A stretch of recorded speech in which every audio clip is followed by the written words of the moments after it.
You know that moment when a yellow Post-it note becomes the receipts that blow up your entire marriage? Yeah, mine came courtesy of my sister's bathroom drawer. Because apparently, that's where family betrayals hide these days, right between the spare toilet paper and the decorative hand towels nobody's allowed to actually use. I'm Thea Brennan, 36 corporate attorney in Austin, Texas. The kind who bills $400 an hour to tell tech bros why their disruptive innovation is actually just regular fraud with better PowerPoint. I married Silas Hartwell 6 years ago. He's 38, architect, specializes in sustainable luxury homes for people who want to feel morally superior while installing heated bathroom floors. No kids.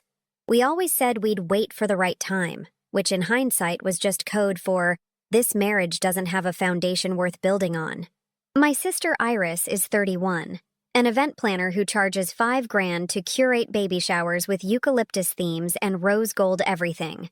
She lives with her fiancé Heath Morrison, 33, a yoga instructor who unironically uses the phrase manifest abundance and drinks celery juice.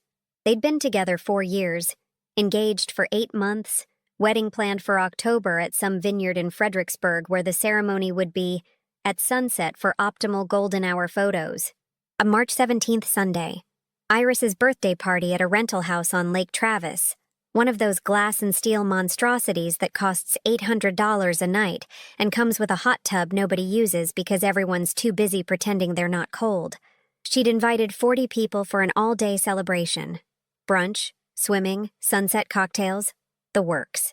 Very look at my perfectly curated life energy. I was late. Closing arguments in a securities fraud case ran long. Opposing counsel thought stalling tactics would rattle me, but joke's on him because I bill by the hour and his client's bankruptcy is my Christmas bonus. I texted Iris at 2:47 p.m. Leaving courthouse, be there in 30. Arrived at 3:23 p.m. The party was in full swing. String lights, charcuterie boards that cost more than my car payment, a dessert table with a 3-tier red velvet cake that probably required engineering permits. Iris's influencer friends were scattered around taking photos of their mimosas from 17 angles. I needed a bathroom. The main house bathroom was occupied. I could hear someone doing a full skincare routine in there because God forbid anyone have visible pores at a lake house party. Iris had texted guests earlier. Use the guest bathroom only. Master suite is off limits. Classic Iris. Control freak about her space. Guest bathroom was down a hallway. Cute. Farmhouse chic. You know the aesthetic. Shiplap. Live, laugh, love energy. A sign that said, wash your hands and say your prayers because Jesus and germs are everywhere. I'm using the toilet when I realize there's no toilet paper on the holder. I opened the vanity drawer. Extra rolls, tampons, sample-size lotions Iris probably stole from hotels, and a yellow Post-it note, stuck to the inside of the drawer, in Iris's handwriting. Remember, Silas arrives 2 p.m. Saturday. Buy wine he likes, change guest bed sheets. My heart stopped. Silas arrives 2 p.m. Saturday. Today was Sunday. The party was today. But the note clearly referenced Saturday. Yesterday. Silas told me he spent all day Saturday at the office closing the Henderson project. Left at 8 a.m., came home at 11 p.m., exhausted, vague, fell asleep before I could even ask how his day went. I sat there on that toilet, yellow Post-it in my hand, feeling my reality crack like cheap tile grout. Why would Iris write down that my husband was arriving at her rental house at 2 p.m. on a Saturday she wasn't even hosting a party? Why would she need to buy wine he likes? Why would she need to change the guest bed sheets? I folded the Post-it, put it in my pocket, flushed, washed my hands with Iris's overpriced lavender soap that probably cost $30 and smells like betrayal. Walked back to the party, scanned the crowd, found Iris near the dessert table with her friend Juliet, another event planner, 34, known for sleeping with a groomsman at a wedding she coordinated last year. They were talking in low voices, heads close together. I got closer, heard fragments. Iris. So glad she didn't suspect anything yesterday. Juliet. Iris, you have to stop. Heath's going to figure it out. Iris. I know, but it was the last time, I swear. I stepped into their space. Hey, Iris? She turned, saw me. Her face did this thing. You know when someone's brain is trying to reboot but the system's crashed? That. She was holding a slice of red velvet cake on a small plate. Froze mid-bite. Juliet mumbled something about checking on the caterer and vanished like she was in witness protection. I pulled out the Post-it. Held it up. Found this in your bathroom drawer. Iris stared at it. Her face drained of color. Impressive, considering she'd spent $200 on spray tans last week. I kept my voice level. Professional, lawyer mode. Why did you write down that Silas was arriving at 2 p.m. yesterday? She reached for the Post-it. I pulled it back. Why was my husband coming here on a Saturday, Iris? And why did you need to change the guest bed sheets for him? Her mouth opened. Closed. Opened again. No sound. I continued. And what does Juliet mean you have to stop before Heath figures it out? Stop what, exactly? That's when Heath appeared beside us. He'd been in the kitchen, had a beer in his hand, looked relaxed, happy, completely unaware his life was about to detonate. What's going on? He smiled. Easy. Trusting. I handed him the Post-it. Found this. Maybe you can help me understand why Iris scheduled time with my husband yesterday and needed to change bedsheets. Heath read it. His smile faded. He looked at Iris. You told me you were picking up rental furniture alone yesterday. I offered to help and you said you didn't need me. Silence. Heath's voice got quieter. Dangerous. Silas was here yesterday? For what? Iris tried. Heath, it was just, he was helping me move some boxes for today's setup, that's all. Boxes. Heath's jaw tightened. And you needed to buy wine he likes and change guest bed sheets. For moving boxes? It was late and he was tired, so I just thought, you thought what? Heath's voice cracked. That my fiancé and my future brother-in-law needed fresh sheets after moving boxes? Several guests had stopped talking. We're watching now. Iris's perfect party was becoming dinner theater. I pressed. How many times, Iris? What? How many times did Silas spend Saturday at the office and actually come here? She started crying. Mascara, the expensive kind that's supposed to be waterproof, streaking down her face. It wasn't like that. How? Many times. 3. Her voice broke. Just 3 times in the last 2 months. He was helping me with the office renovation, and we'd work late, and it was easier for him to just stay over instead of driving back to Austin. Heath's beer bottle slipped from his hand. Shattered on the deck. Nobody moved.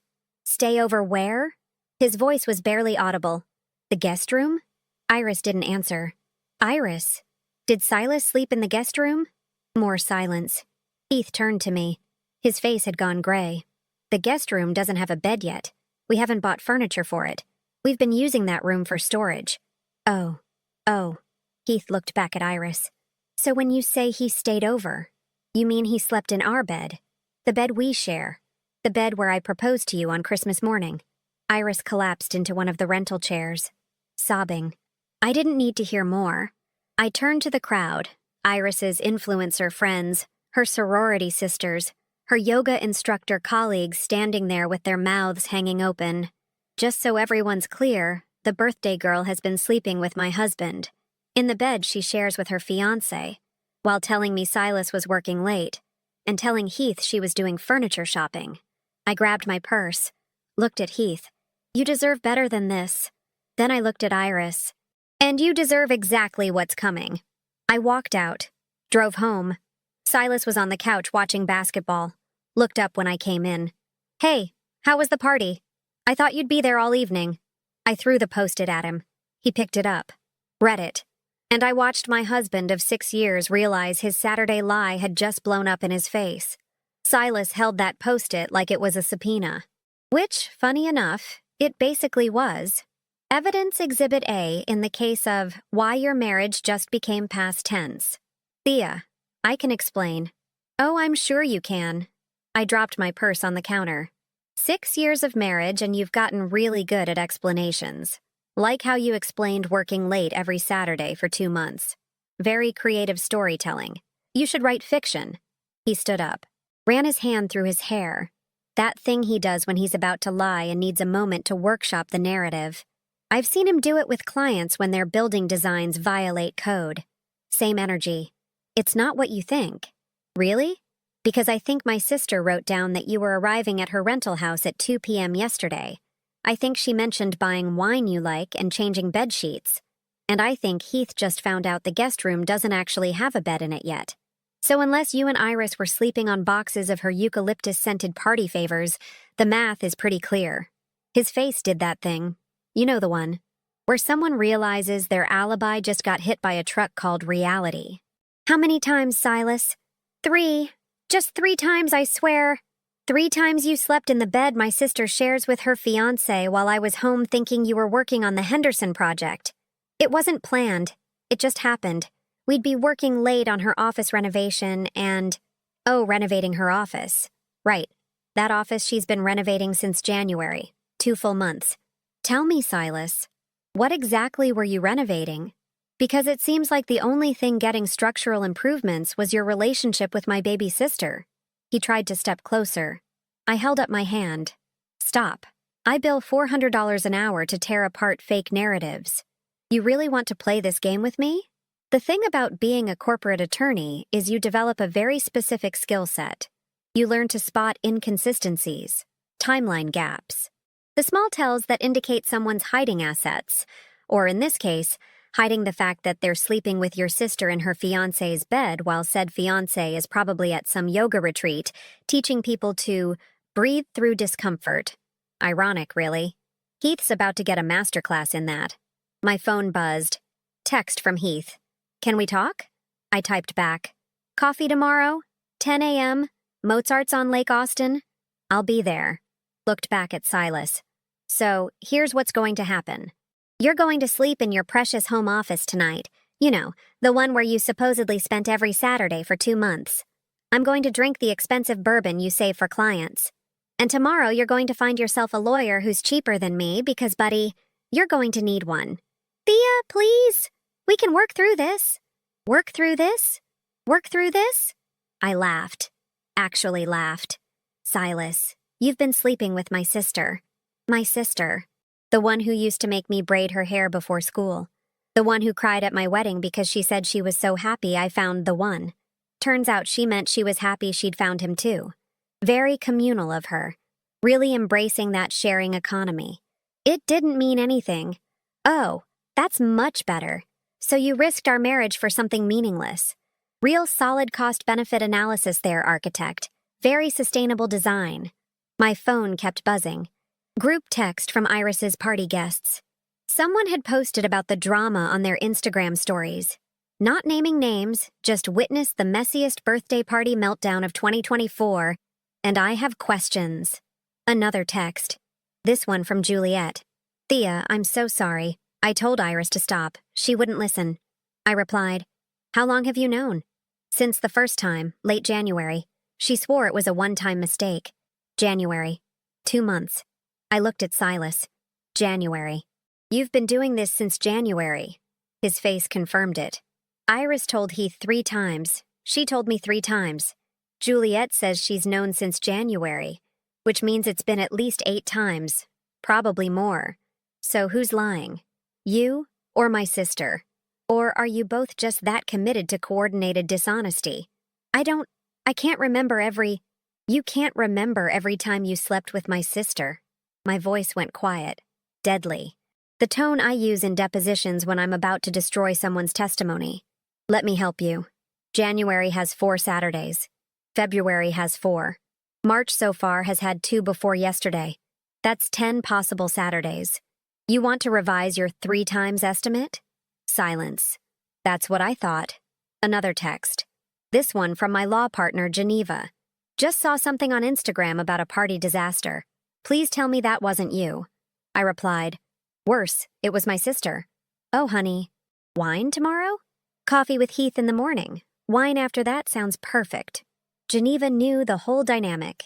She'd met Iris at firm events, always commenting on how Iris and I looked alike, but Iris has that Instagram filter energy and you have that closing arguments energy. She meant it as a compliment to both of us. Now it felt like she was describing 2 different species.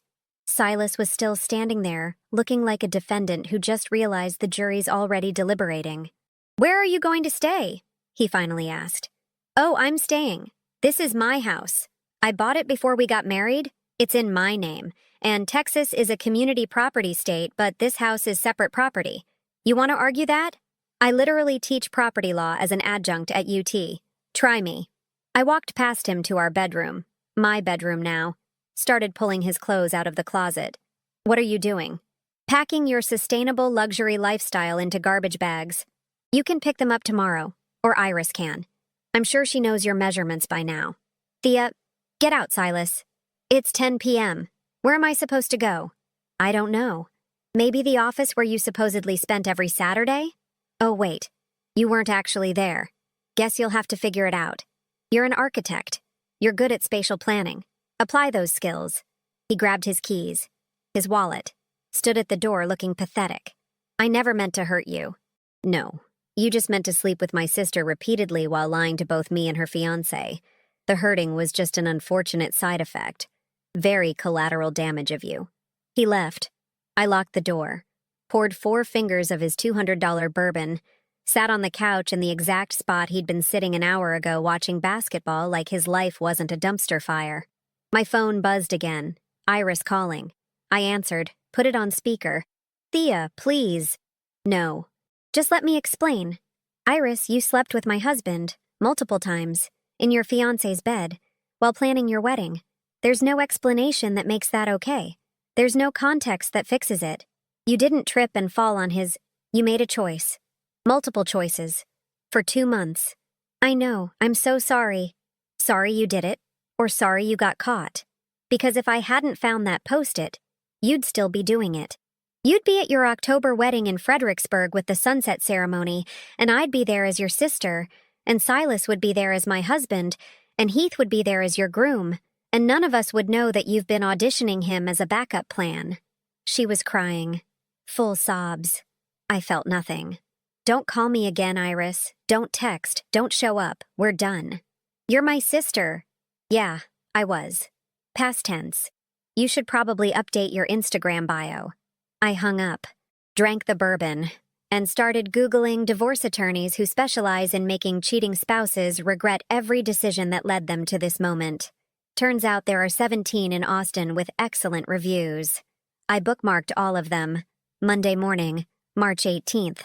Mozart's Coffee on Lake Austin. 9:47 a.m. I got there early, ordered a cappuccino, sat outside where the view of the lake makes you forget for half a second that your life just became a true crime podcast waiting to happen. Heath showed up at 9:52. He looked like he hadn't slept. Yoga instructor physique, sure, but the eyes told a different story. Red, exhausted, betrayed. He ordered black coffee. Nothing else.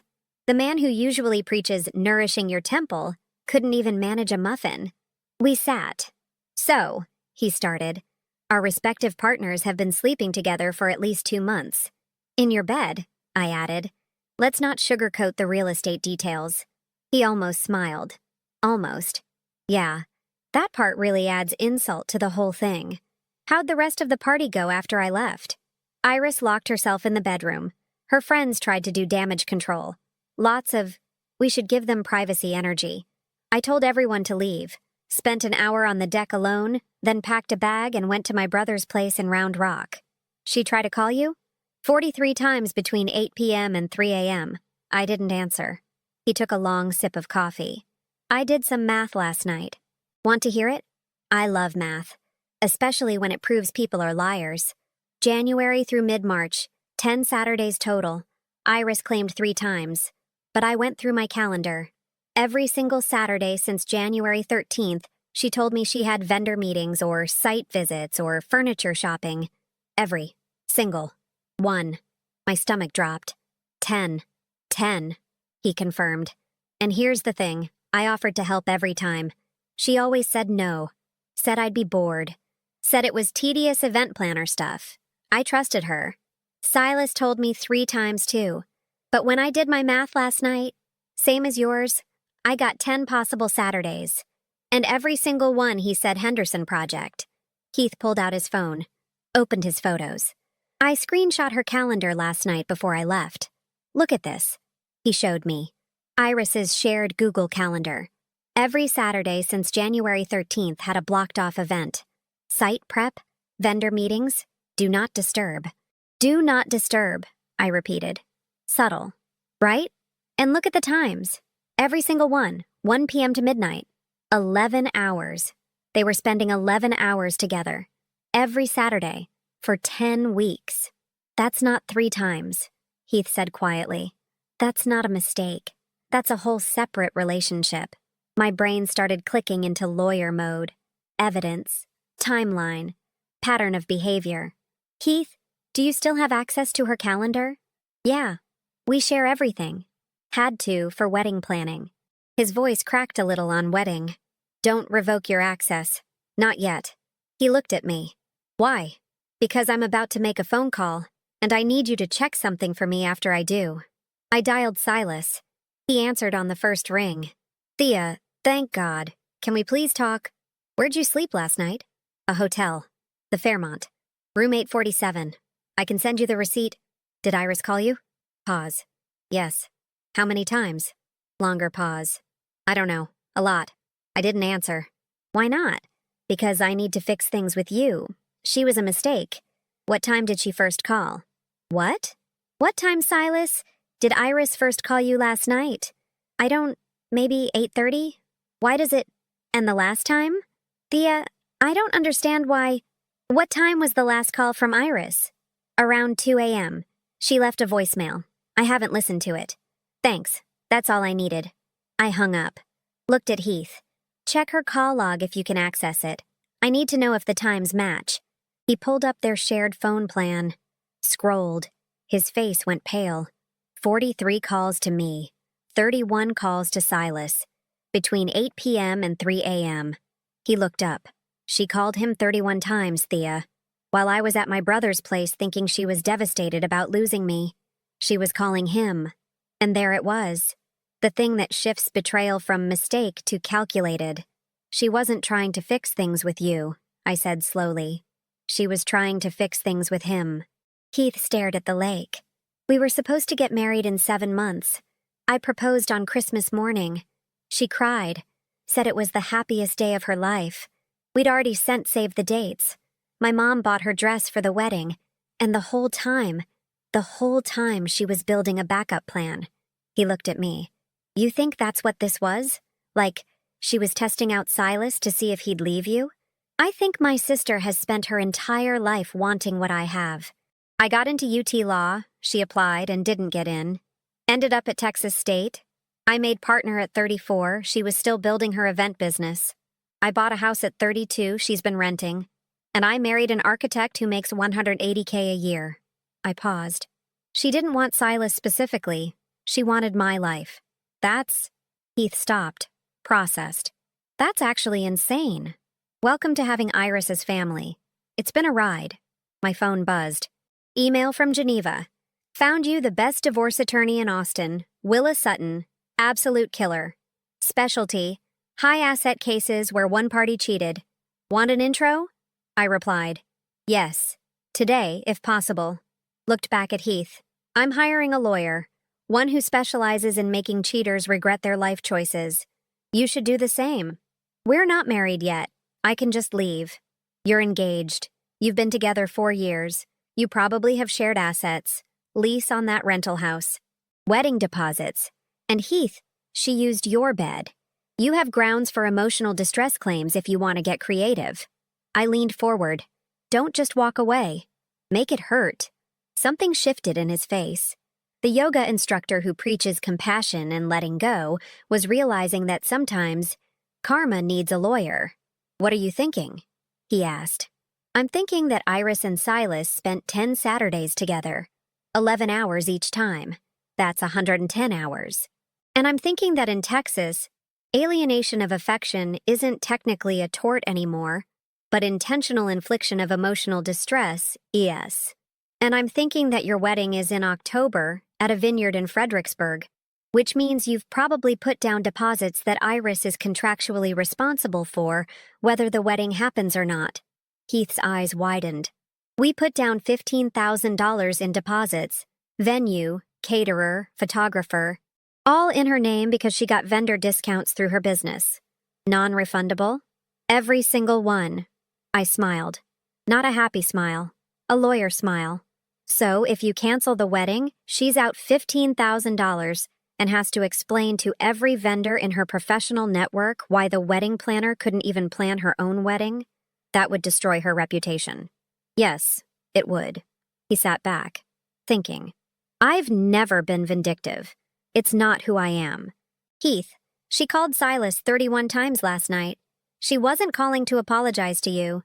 She doesn't care about you. She cares about her backup plan failing. He was quiet for a long moment. Then, what's the lawyer's name again? Willa Sutton. Can you send me her info?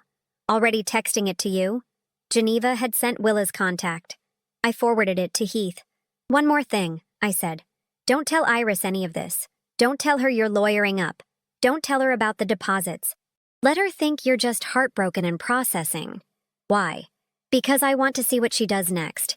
If she thinks you're vulnerable, she'll show her hand. And when she does, we'll have even more evidence of exactly who she is. Heath nodded slowly. You're kind of scary when you're in lawyer mode. I bill $400 an hour to be scary. For you, it's free. Call it a betrayed partner's discount. We finished our coffee, made plans to stay in touch, compare notes, build our respective cases. As I walked to my car, Geneva called. Willa can see you at 2 p.m. today. Her office in the Frostbank Tower. Bring every document you have. Marriage certificate, bank statements, property records, the whole file. I'll be there. Thea? Yeah? Burn them both. I smiled. Oh, Geneva. I'm not going to burn them. I'm going to legally dismantle them piece by piece, precedent by precedent, until they wish burning was an option. That's my girl. I hung up, drove home, spent 3 hours pulling together documents. 6 years of marriage, all reduced to financial records and property titles. At 1:47 p.m., I walked into the Frostbank Tower. By 2:03 p.m., Willa Sutton had looked at my documentation and smiled the way a shark smiles before feeding time. Texas is a no-fault divorce state, she said. But community property division can absolutely account for dissipation of marital assets and bad faith conduct. You bought the house before marriage. That's separate property, untouchable. But any improvements made during marriage using joint funds? That's community property, and we can argue he forfeited his share through adultery-adjacent behavior. How much are we talking? The home office renovation you paid for last year? $40,000. Half of that is his community property interest. But we argue he forfeited it. The car he drives, your name or his? Joint title. But I made the down payment from my separate account before we married. We'll argue that's your separate property too. How much equity? About $25,000. So we're looking at potentially $45,000 to $50,000 in your favor before we even talk about retirement accounts. She leaned back. And because Texas allows me to go after dissipation of assets, meaning money he spent on the affair, every dinner, every gift, every hotel room if there were any beyond your sister's place, that's community funds he wasted. We can claim reimbursement. How long does this take? 60-day waiting period minimum after filing. But with his cooperation and a clear paper trail, we can have you free and financially protected by June. 3 months. By summer, I'd be single, secure, and completely done with Silas Hartwell. File the papers, I said. Willa smiled. Already drafting them. Wednesday, March 20th. 2 days after hiring Willa.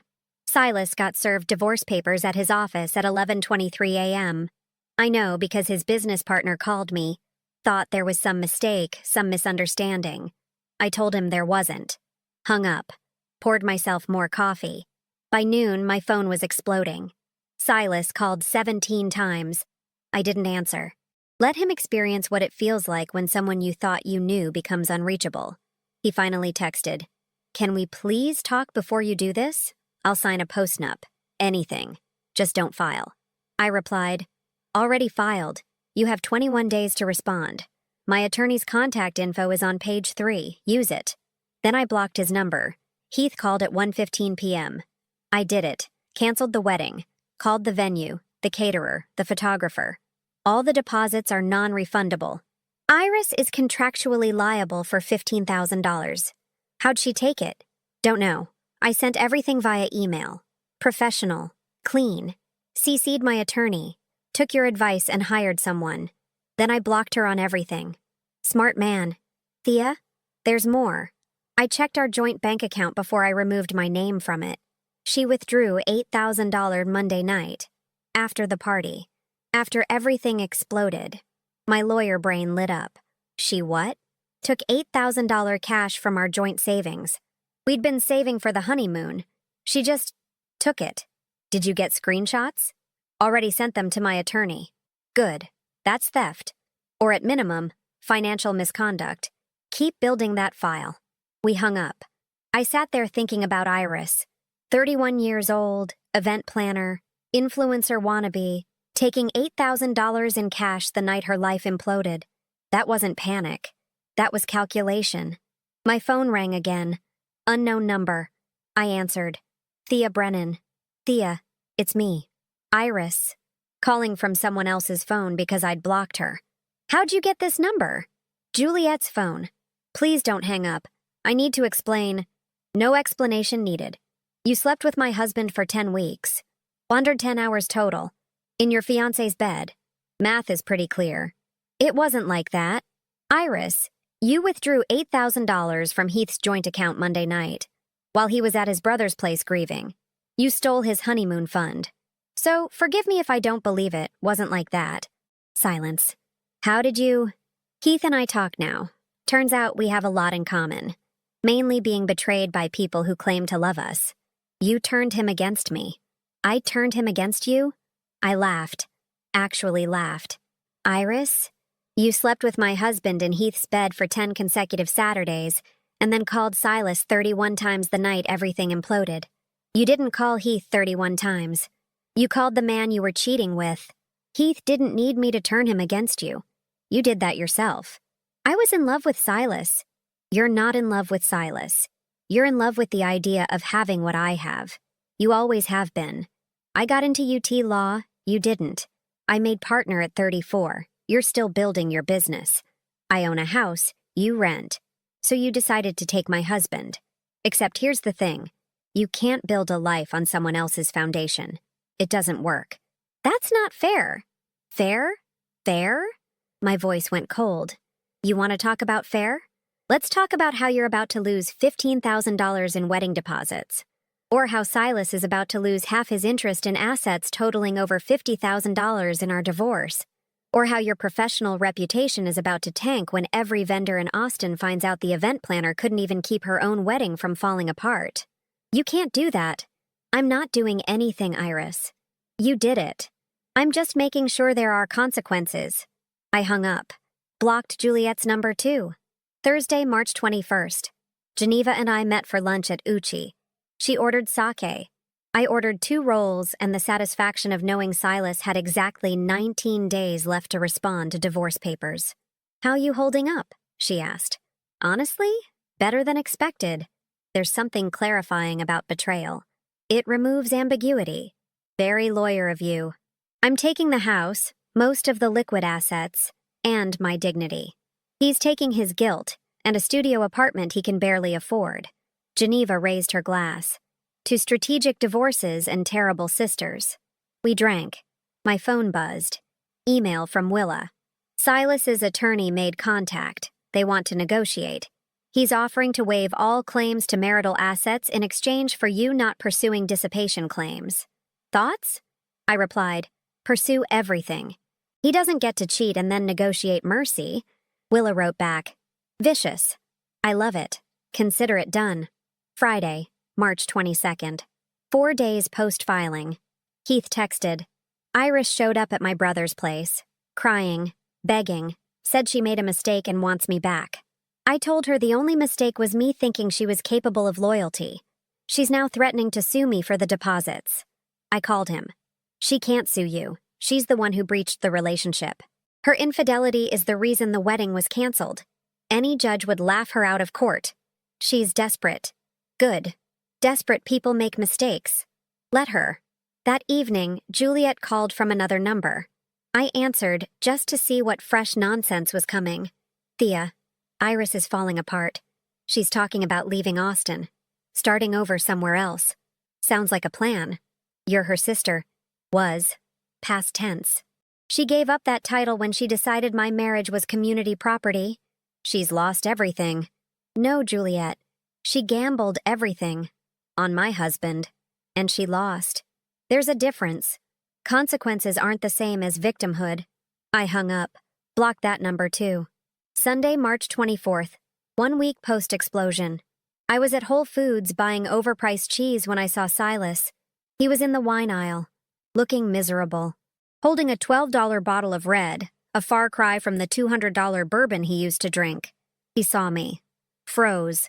I walked past him, grabbed a $50 Bordeaux, looked at him. Downgrading your taste to match your character. Smart. Thea, please. You have 18 days to respond to the divorce petition. My attorney's information is on the paperwork. Use it. I don't want a divorce. Fascinating. Because I absolutely do. I paid for my cheese and wine. Left him standing there holding his cheap Cabernet like the discount version of the man I thought I married. Tuesday, March 26th. 10 days post-filing. Willa called. He caved. Silas is signing an agreement to waive all claims to marital property. You're getting the house, the car, and 70% of liquid assets. He's taking his retirement account and whatever's left. Divorce should be final by late May. What about dissipation claims? He's agreeing to reimburse $6,000 for funds spent during the affair. Apparently, he bought Iris jewelry twice and paid for weekend trips that he claimed were work travel. $6,000. My husband spent $6,000 of our money on my sister. Take it, I said. And make sure the agreement states the reason for asset division is adultery. I want it in writing. You're terrifying when you're vindictive. I'm not vindictive. I'm thorough. Wednesday, April 3rd. 2 weeks post-explosion. Keith texted, saw Iris at Trader Joe's. She tried to talk to me, told me Silas broke things off with her. Apparently, he said she was too complicated, and he needed to focus on himself. She's alone now. Completely alone. I replied, poetic. He sent back, want to get dinner Friday? Celebrate our freedom from terrible people? Mozart's at 7? See you there. Friday, April 5th. Mozart's again. Full circle. Keith looked better. Lighter. Like he'd shed 130 pounds of manipulative fiancé. 2 new beginnings, he said, raising his beer. And better judgment, I added. We talked about everything except Iris and Silas. His yoga classes. My upcoming trial. Normal things. Human things. At the end of the night, walking to our cars, he said, this is probably terrible timing, but I really enjoy talking to you. It's definitely terrible timing. But I enjoy talking to you too. So maybe we just keep doing this? No pressure. Just 2 people who got screwed over by the same 2 people having coffee sometimes? I smiled. Coffee sounds good. He smiled back. Yeah? Yeah. We went our separate ways, but exchanged texts all weekend. Monday, April 8th. Silas's attorney filed his response. Complete capitulation. Everything Willa demanded, he agreed to. By May 29th, exactly 72 days after that yellow post-it destroyed my marriage, the divorce was final. I kept the house, the car, most of our savings, and my dignity. Silas moved to a studio in East Austin, works long hours, drinks cheap wine, spends weekends alone. Iris left Austin in late April, moved to Dallas. Her Instagram went private. Her event planning business lost half its clients when word spread about the canceled wedding and why. Heath and I kept having coffee, then dinner, then longer dinners. By June, we were officially dating. By August, I met his family. His mom, the one who bought a dress for Iris's wedding, hugged me and whispered, I never liked her anyway. You're much better. October came, the date that should have been Iris's wedding. Heath and I spent it at the vineyard in Fredericksburg, the same one she'd booked. We drank wine, watched the sunset, laughed about the fact that karma has the best sense of irony. Some people call it revenge. I call it reallocation of assets, emotional and otherwise. November 16th, 2025.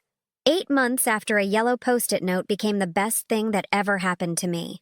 People always ask if I regret how it ended, if I wish I'd fought for my marriage, tried counseling, given Silas a second chance. The answer is no. Emphatically, unapologetically, no. Here's what I learned. Betrayal is clarity. When someone shows you who they really are, not who they pretend to be on your wedding day or during 6 years of mortgage payments and shared coffee makers, you don't negotiate. You don't bargain, you document, you litigate, and you move forward. Silas still lives in that studio in East Austin. I know because Geneva saw him at a coffee shop last month looking exactly like someone who gambled his stability on my sister and lost. He's dating someone new, a paralegal from another firm. I give it 6 months before she realizes he's the kind of man who solves problems by creating bigger ones. Iris never came back to Austin. Her Instagram is still private. Her event planning business dissolved entirely. Turns out it's hard to sell curated experiences when your own life is a cautionary tale. Last I heard through mutual acquaintances, she's working as a project coordinator at a corporate firm in Dallas. No more influencer brunches. No more $5,000 eucalyptus baby showers. Just meetings and spreadsheets and the slow realization that other people's lives always look better than they actually are. The $15,000 in wedding deposits? Never recovered. The $8,000 she took from Heath's account? His attorney pursued it. She paid it back in installments over 4 months. Every payment probably felt like a reminder of exactly what she'd destroyed. Heath and I are still together. We moved in together in September, into my house, the one Silas never had any claim to, the one I bought at 32 with my own money before I made the mistake of thinking partnership meant sharing everything, including your humanity. We're not engaged. We're not rushing. We both learned that paper doesn't protect you from people who decide their wants matter more than their commitments. But we're happy. Genuinely, normally, boringly happy in a way that doesn't require performative Instagram posts or curated narratives. His yoga classes are thriving. Turns out getting publicly betrayed and handling it with dignity is good for business. His students love him.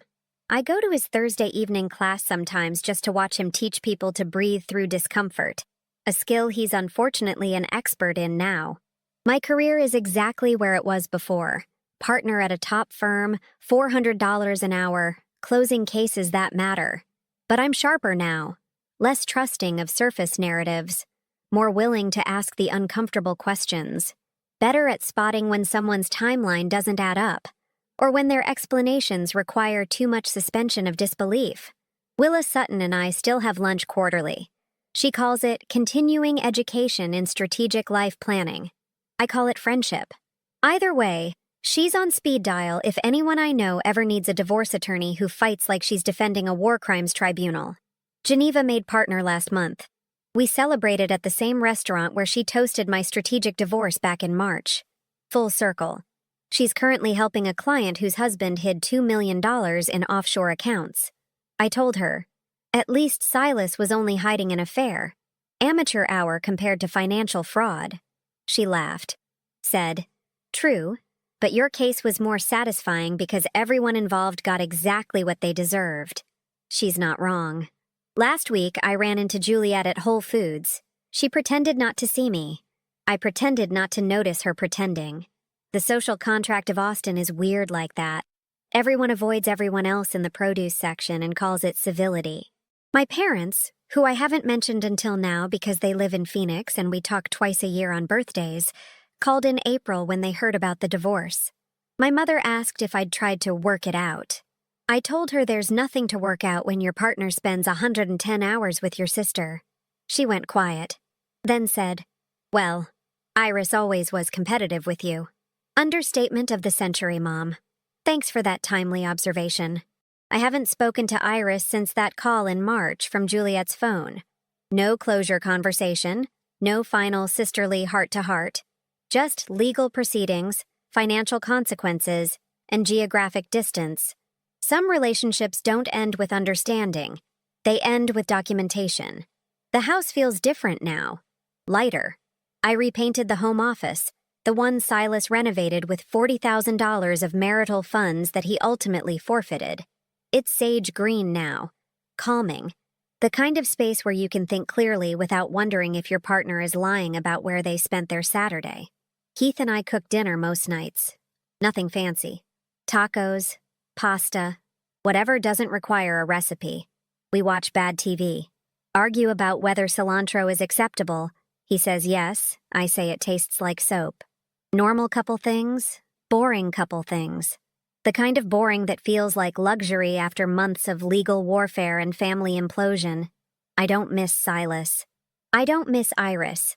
I don't even miss the version of myself who thought 6 years of marriage meant something permanent. What I learned is this. Loyalty isn't automatic. It's chosen. Every day. Every Saturday. Every moment someone has the opportunity to betray you and decides not to. Silas and Iris chose wrong.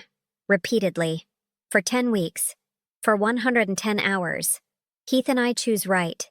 Every single day. And that yellow post-it note. I kept it. Framed it. Hung it in my home office next to my law degree. Sometimes evidence is also a trophy.